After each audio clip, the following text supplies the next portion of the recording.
Let's get back to our original kind of tip, which was fandom. As we know, turning awareness into allegiance is hard. For my only 2 pennies worth, there are a few things here that do come into it if you seriously want to try and tune into fandom. So the first one for me is connection. Can you meet people where they are? Can you make them care? The second one is cultural relevance. Can you tune into the zeitgeist? I think that sport has a few advantages there. And the third one for me is communities, because it's what you're trying to forge so that fans can feed into what they're truly passionate about. It's much, much more of a two-way and a circular thing. It's not just we present to you, you take it in. They want to discuss, they want to create, they want to have agency, they want to have a say, a genuine say. So if you can turn awareness into allegiance, into genuine fan engagement, it can drive brand loyalty, and it can even reshape industries. We're going to be hearing from someone who works for Formula E. He's their chief executive officer. And FE, for me, is a sport that is constantly innovating. It's working so hard to understand its fan base, build that loyalty, build the fame of its athletes as well. And it has, by the way, a really compelling sustainability expression, net zero since day zero, as they say. And that also ties into this. It shows, it's proof that you can reinforce and grow a fan base through purpose as well. So this is the final session of the morning. So let's hear from Formula E's CEO and UN Special Envoy on Energy Transition, Dr. Jeff Dodds, in conversation with Suzy, who is Managing Director of Brand at Edelman, about why fandom is the future of brand loyalty. Please welcome them to the stage.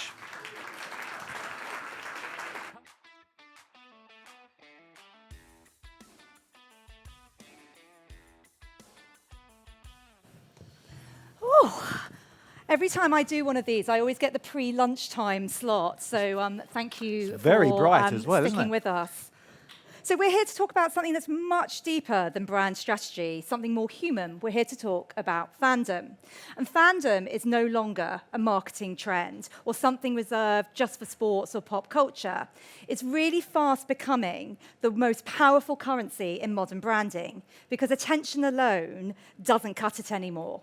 In a world of infinite choice and endless scrolls, the brands that thrive are the ones that earn attention. At Edelman, we are seeing this every single day. Growth today isn't driven by what a brand says about itself, it's what fans are willing to say for it. And that's not something you buy, it's really something that you earn. That's why I'm really excited to be joined today by Jeff Dodds, CEO of Formula E, a brand that hasn't just attracted fans, it's actually activated and created a purpose-led community. So in the next 20 minutes, we are going to unpack how fandom fuels trust, business results, and long-term relevance. So I want to start by talking about the currency of fandom and asking you, what does fandom actually mean for a brand like Formula E? Hello, everyone, by the way. There's a whole lot of empty chairs at the front. Is that because you're not important enough to come to the very front for the reserved seating? OK. I think currency of it is a really interesting use of language, and maybe we'll talk a little bit as we go on about how you value fandom, because that's very, very complicated, particularly for a new business. But we're only 10 years old. Yep. So I think it depends what you want, Suzy. So if you're building a small business or a small corporation, I think the currency of fandom is very different if you're trying to grow something huge or you own a huge business. So we're only 10 years old as a business. So when we started out, we had 0 fans. Today we have around 400 million fans around the world, all over the globe. But I would say we have a broad fan base, but we're now working on trying to create a deep fan base. So we have lots of people that would say they're fans of our sport, but as a very new sport, we don't have the avidity that something that's been around for 100 years might have. So that's what we're working on. But the currency of it is very difficult to fathom, because how brands or how partners or sponsors place a value on fandom is, in some respects, very complicated. In other respects, it just doesn't exist. I think what I find really interesting about the conversations we've had around fandom and Formula E is it's not your typical mix of followers, content creators. What I love about your fans is the diversity, how inclusive it is. Can you just talk to us a bit more about, A, the importance of that, but also just dive in a bit more to kind of the spectrum of those fans? Yeah, sure. So we have 3 types of fan. We were created 10 years ago as a racing series, so we're the fastest growing motor racing series in the world. But at the same time, we were born to accelerate the energy transition, so to move people off of combustion engine cars towards electric vehicles. Year we were founded, I think there were 300,000 electric vehicles sold in the world. This year there'll be nearer to 20 million sold in the world. But we're also, as David said, we set out to be a net zero sport from day zero. So we are the most sustainable sport in the world, one of the most sustainable events in the world. So you may enter our business as a fan of racing, or a fan of electric vehicles, or maybe a fan of sustainability. You don't have to come in on one of those different territories. There is, at the center of that Venn diagram, of course, a group of people that love all of those things. But how we speak to our fans is very different depending on how they enter our world. I also love that you've got a lot of female fans, which you don't often see in these sorts of sports. No, you're right. So typically, motorsports would be older fans, normally men, normally white men, and normally from a privileged background. That tends to be who motorsport attracts. We are 50-50 male-female. We're much younger, and we're attracting what I would consider a much more inclusive fan base or equitable fan base in terms of where they come from, how they grew up. Brilliant. So let's move on and talk a bit about cultural relevance. So culture, as we know, moves really fast, and it's a constant challenge for brands to stay ahead of what trends that they should have a conversation about and what they should be about. How do you balance what's going on in culture with the role that you want fans to play within Formula E? Yeah, it's a good question. So I think if you're not authentic, the fan base becomes a veneer of fan base. So if you're changing your approach all the time, I think it's quite difficult to have longevity in your fan base. If people come to you because about what you care about, so our fans will join us because we're a purposeful business. They've come in, they know who we are, they know we're focused on sustainability, they know we're focused on energy, they know we're trying to create an amazing motorsport. If we change our kind of perception of the world on a regular basis, I think it's very difficult to keep loyal fan base or grow a loyal fan base. So the depth of what we care about doesn't really change. I think the how we activate it can change pretty regularly. So this year we did an event with 11 of the world's biggest content creators where we put them into the cars. We actually let them drive the cars as a racing driver would drive it, including Mr. Beast, who I think has got about 600 million followers now across different channels. So that was a way of us activating a fan base or trying to attract new fans to motorsport and new fans to us. But what we were talking to them about was no different than what we've been talking about for 10 years. Just the how was different. Now, not many of you know that Jeff is literally just off a flight back from Shanghai and has been on the circuit for the last few weeks, and it continues throughout the summer. The racing circuit. I have to try, because that could mean many different things. That could mean anything. Yeah. So based on some of the fans that have been coming to the tracks, what are the trends that you're seeing beyond kind of a sustainability conversation? What is hot right now that they are coming and talking to you about and your team about on the ground? Yeah, so Shanghai this weekend, it was Tokyo 2 weeks before, and actually we had something very rare in Formula E because we normally follow the sun. But actually we've had 2 wet races. In the second race in Tokyo was almost a washout, and in Shanghai we had a monsoon. There's something lovely for me. When you do the grid walk in any motor race, you get to walk with the cars and the drivers beforehand, and you get to look up at the crowds. It was absolutely drenched, and there were still tens of thousands of people sitting in the grandstand, have been sitting there for hours waiting for the race to start. For me, that's a pretty good measure of fandom. And when you look along, there's lots of people under the age of 20 and a real split, male-female split. So the trends I would say we're seeing is much younger, much more international, and much more focused on purpose than simply the racing. They love the racing. They follow the teams. They follow the drivers. But if you were to stop them and ask them what they loved about our sport, they would talk about maybe McLaren, or they'd talk about Pascal Wehrlein, but then they'll talk about the purpose of the sport. I love that. And are you taking what they're talking to you about into your future planning so when we get into 2026 and you're doing this again, what are the themes that your fans are going to kind of inspire you to take? We travel with about 50 people from my organization to every race. And over the course of the race weekend, we will talk to partners, sponsors, fans, organizers. We're always talking to people. And at the end of every race, when everyone wants to go and either get home or drink heavily, depending on which one of my team it is, we won't do that. We have a hot debrief. And the hot debrief is an in the moment, what have we heard over the last 48 hours that we can take into the next race? So we'll normally end up with about 40 or 50 things that our fans or our partners have told us around emerging trends or what they've experienced. And it isn't that we build that into 26, we build it into the next race. That could be 2 weeks' time.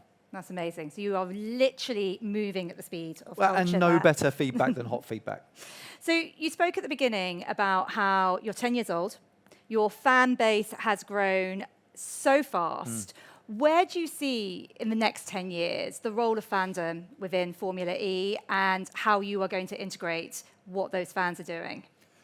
So if you're a young business, and we're 10 years old, perhaps the most important factor of fandom is the breadth of it, the size of it. So we're 400 million fans. 100 million of those fans are in China, by the way. So I could be probably bigger than Formula One today in fan base if I only focused on attracting more Chinese fans. But that wouldn't be a massively valuable fan base because we have a global audience and global partners. So I would say we've spent the first 10 years growing a large fan base, but because we're 10 years old, we don't have the depth and the avidity of that fan base that other sports might have. Formula One's 75 years old. Many other sports, football, rugby, been around for 100 years. So we don't have the luxury of that. So maybe the next phase of our growth is going deeper with those fans. And that's trying to immerse them more fully into what we're doing. But we're trying to effectively accelerate what might be 30 or 40 years of fan experience in a very short period of time. And the one I always use is, people talk to me quite a lot about MMA, about UFC, and about how incredible that is as a young startup sport and the depth of the fan base. 40 years old. That sport is 40 years old. So it's incredible how people perceive different sports as being new or old. 10 years is literally a baby in sporting terms. It's interesting what you say about your partners, because one of the conversations you and I have had in the past is around how do you monetize the role that your fans are playing? And that's going to become an even bigger challenge. Yeah. So what are you doing in that space? You've probably got a lot of people in the audience today who have got the same challenge around how do you measure the value of fandom? Yeah. I can't answer it because it's almost impossible. So a number of our partners are very large, established corporations, and the number they're interested in is how many. They value how many fans. It's much more complex to value the engagement level of those fans. And I'll give an example. In the UK, we're broadcast on ITV, in the US, CBS, in Japan, Fuji TV, so big leading national broadcasters. In CBS, maybe we have an average of, I don't know, between 1 and 3 million cumulative average when we have a race. If I tell my partners that, somebody will sit at a machine, put that into an algorithm, it will churn out a number, and they'll say, oh, that was a value to us of X, so we get it. We did the Evo sessions with Mr. Beast. By the time that finishes, I would imagine 600 to 700 million people would have watched it, 90% of which have never seen a Formula E race. So incredibly valuable to us. They won't have a clue how to value that. And if they do, everyone will value it differently. So I think we're right at the cutting edge of this period of media having to change the way they value fandom and the channel of fandom. So I can't give you the answer because it doesn't exist. And we're trying to drive for a solution. I'm not sure there's really much appetite to drive for a solution amongst many partners because it's just an added layer of complication for them. Well, it seems like it's going very well so far. Yeah, look, we're delighted. We're growing incredibly quickly, and in just 10 years, we're the second most successful sport to be launched this century in terms of growth. Our car is already 30% faster accelerating than a Formula One car, which people would have no idea. So we have the kind of tailwind of technology. We have the agility and the flexibility with our fans to try new stuff all the time. And if it really works well, we keep it. If it doesn't work well, we scrap it. So we're in that kind of beta mode as a sport, which once you're fully established, it's very difficult to do that.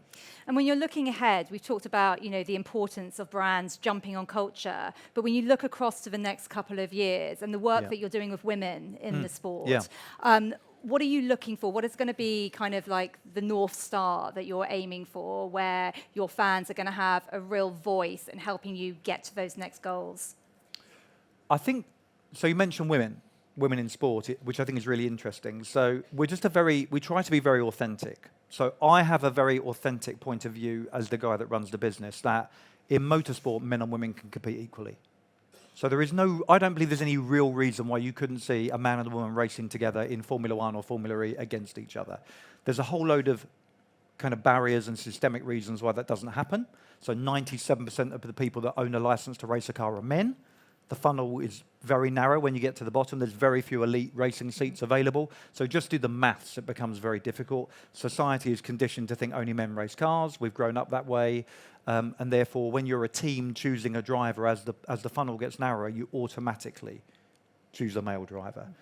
So last year we had a test for the 20 best women drivers in the world. We put them uniquely in the same car as the men, on the same track as the men, with the same teams as the men, and we try to find a way of accelerating them through the curve, no pun intended, to find a world championship elite level woman who can drive in the car. Because we also think if we can do that, to come back to Fandom by accident, we unlock a whole different level of audience and a whole different fan base. So good for society, good for the sport, good for us for attracting new fans. So as I mentioned, we've got a real diverse audience here today, and our ticker is... It's amazingly how fast that's gone, I'm feeling hasn't the it? pressure.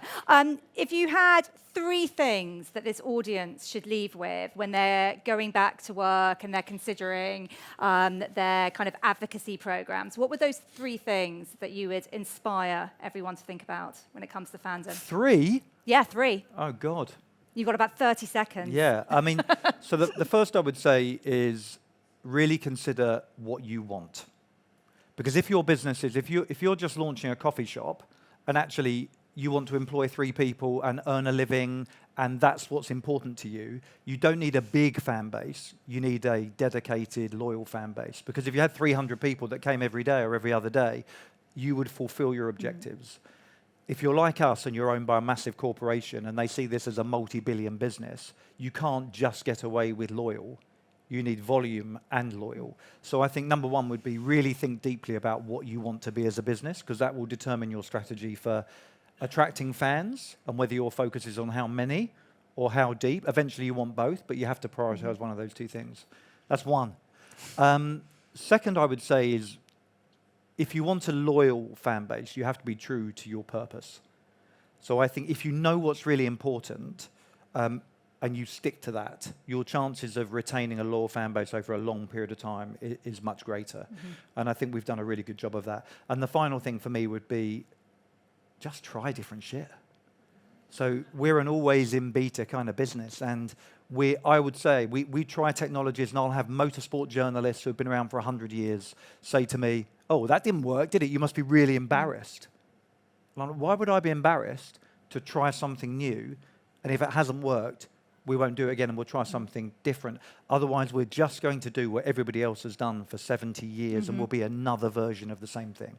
So just be brave enough to try some new stuff. Try some new shit. There Thank you very much, Jeff. No, my pleasure. That was Thank great. you, everyone. Thank you for coming. Thank you. It's lunch now. It's lunch, yeah. Give me 1 sec, 1 sec. Don't move, don't move. Oh, I mean, no, you can move. That's all right. You say that, say that. Okay, first of all, thank you once again to Suzy and Jeff for a wonderful conversation. It's been a morning of wonderful conversations. But here's my cue to tell you to come straight back here. Yes, it is lunch, and I'll release you in a minute. Just give me 1 sec. Because we've got more from the sports track with my good friend and colleague, Richard Ayres, who is not only the founder of Rematch, which is like a time machine going back to sporting events in the past, but he also has the most awesome jacket and waistcoat lining you have ever seen. You're right, you've seen him in the green room, right? Am I right? We saw it. That's reason enough, frankly.